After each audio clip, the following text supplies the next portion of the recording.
ជំរាបសួរôngពុំមានទាំងអស់គ្នាខ្ញុំរក្សារួមជាមួយនឹងប្អូនស្រីរបស់ខ្ញុំជាស្ដាបញ្ចេញធ្វើដៃធ្វើម្ហូបជូនម៉ាក់ប៉ាញ៉ាំគឺសម្លប្រហើរបងប្រហុករីទស្សនាជាមួយយើងខ្ញុំទាំងអស់គ្នាបាទជម្រាបសួរពុកម៉ែបងប្អូនទាំងគ្នាហើយនេះគឺជាការបញ្ចេញស្នាដៃរបស់កូនប្រុសកូនស្រីទាំងពីរហើយប៉ុន្តែមើលទៅដូចជាលេងបន្លប់បន្លមិនទេបងប្អូនប៉ុន្តែនេះជាស្លគេឲ្យម៉ាក់ប៉ាញ៉ាំបាទនៅក្នុងនោះគឺយើងស្លអីគឺស្លននងបាទគេហៅថាស្លប្រហើរបងប្រហុកណាននងហើយយើងមានបន្លែមានស្លឹកបាសមានននងមានលពៅមានស្នៀតពោតបាទហើយឥឡូវគេលាងចំហើយរៀបចំពីអ្នកបងប្អូនគេលាងទឹកសម្អាតពី3ទឹកអីទៅដើម្បីឲ្យវាស្អាតជ្រះព្រោះលឹកបាសវាមាននៅសត្វដង្កូវសត្វអីដែរផងដែរអញ្ចឹងគេលាងពីអ្នកបងប្អូនរួចហើយនោះគេមានមកអមដើម្បីស្លទៅជាមួយនឹងប្រហើរនៅកំពង់ឆ្នាំងគឺភាគច្រើនគេស្លអញ្ចឹងបាទប្រហើរបងមកអមប្រហើរបងប្រហុកណាបងប្អូនឥឡូវយើងហាន់មកអមបាទជាកណាត់បាទដើម្បីដាក់ស្លទៅវាធំក្លិនប្រហើរបាទជាមួយនឹងក្លិនមកអមហ្នឹងបាទហើយចឹងការរៀបចំរបស់គាត់ហ្នឹងគឺថាមកមាញញឹកណាបាទហើយអ្វីដែលបង្រៀនឲ្យគាត់ចេះស្លហ្នឹងគឺលើកទី2ហើយនេះស្លនេះបាទឥឡូវហ្នឹងទៅយក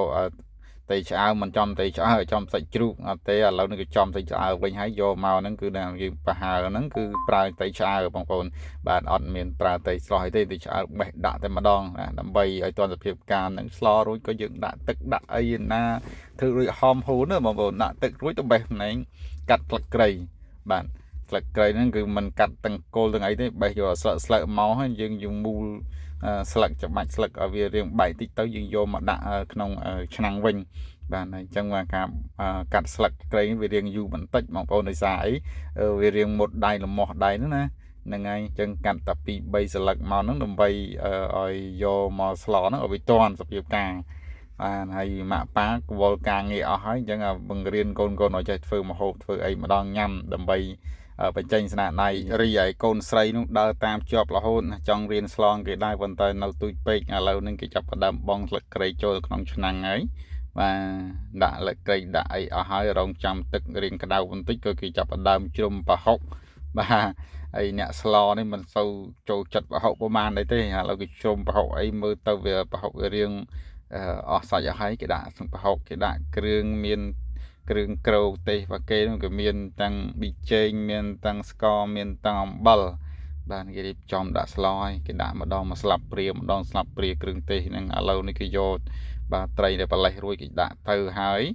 បងប្អូនតិចទៀតហ្នឹងគេចាប់ផ្ដើមកូរវឹកក្នុងឆ្នាំងហើយគេដាក់គ្រឿងដាក់អីរួចរាល់អស់ហើយឥឡូវនេះរួចរាល់របស់គេជាស្ថាពរ